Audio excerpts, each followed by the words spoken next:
Good afternoon, everyone. I got a couple pens from Goldspot the other day. I have used them, so I'm just going to kind of unbox them and show you that unboxing process, even though I have technically already unboxed them and inked them and tested them. But no, we have the Leonardo Momento Magico in glossy black with a medium nib. If you pay attention to my videos, then you'll know I've already had this pen and sold it before. So you might be wondering, if you had it before and sold it, why would you buy it again? That's a good question. Some might look at the definition of insanity, doing something over and over again, expecting the different result. But it's just such a nice pen. I love the pointy finials. Came with this little thing on the clip. And I don't know, I just love the look of this pen so much. That's why I originally got it. And I just wanted to give it another shot. The one I had before that I sold was had just some nib issues, particularly drying out. I just wanted to give it another shot. So far, this one has been better.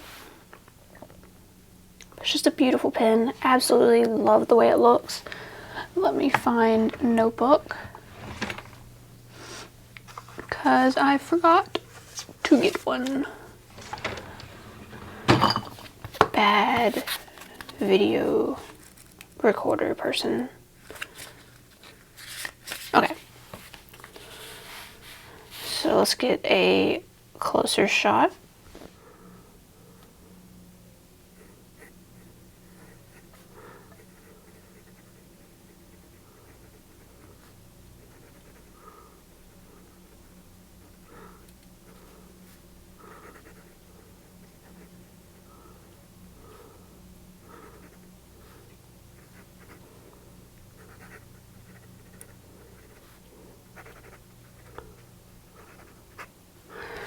Yeah, that is Diamine Midnight. So when I first got it and inked it up, I did have to shake it with the nib pointed down to get the ink started, but once it started, it's had no problems. You did just see a little bit of a hard start there, but I think that's just because I had it uncapped for those few seconds before I started writing. But other than that, I haven't had any issues with it. Fingers crossed. I will definitely update you guys if I have any issues with it later down the road. But so far, so good. I'm hoping it stays that way because, again, I just really love that pen and I want it to work out. Next up, we have a pen that I've wanted for a long time. And it also happens to be my first brand new Pelikan. It is the M205 Moonstone.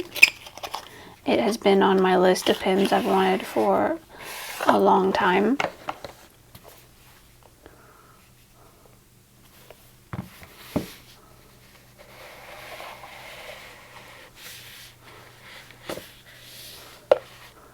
And it did come in this little pouch, which had a nicer bow when I first got it. I don't remember exactly what it was like, so I can't get it back to that, but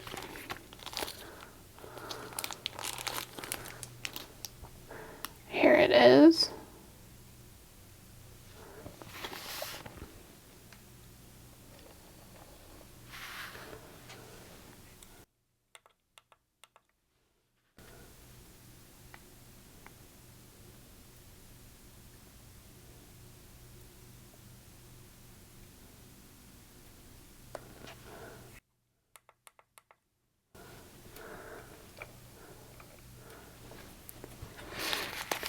And let's move all this aside.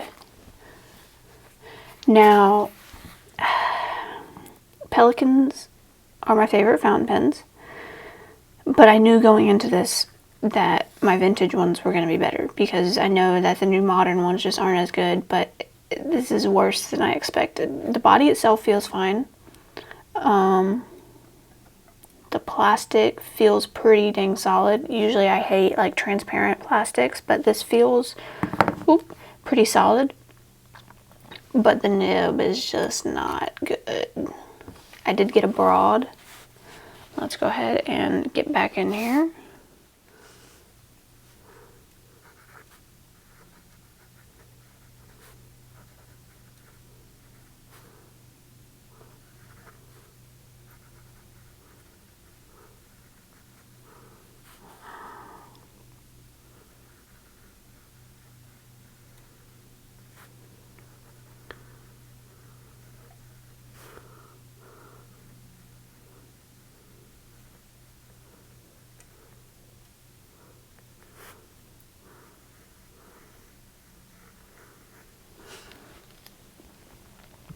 Of course, that is very light ink, so it's probably hard for you guys to see, but the broad, it's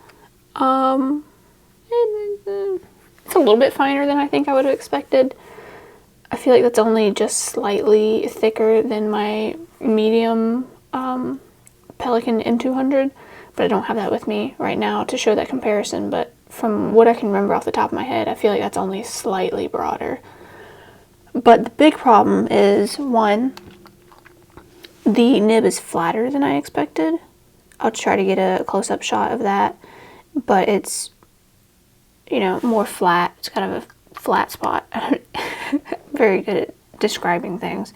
Instead of like a rounded broad, which I'm more of a fan of, but that's not a big deal. I can get by that, whatever. The problem is that all the parts around the flat spot are very scratchy and just not smoothed or polished in a good way at all. So that's not cool.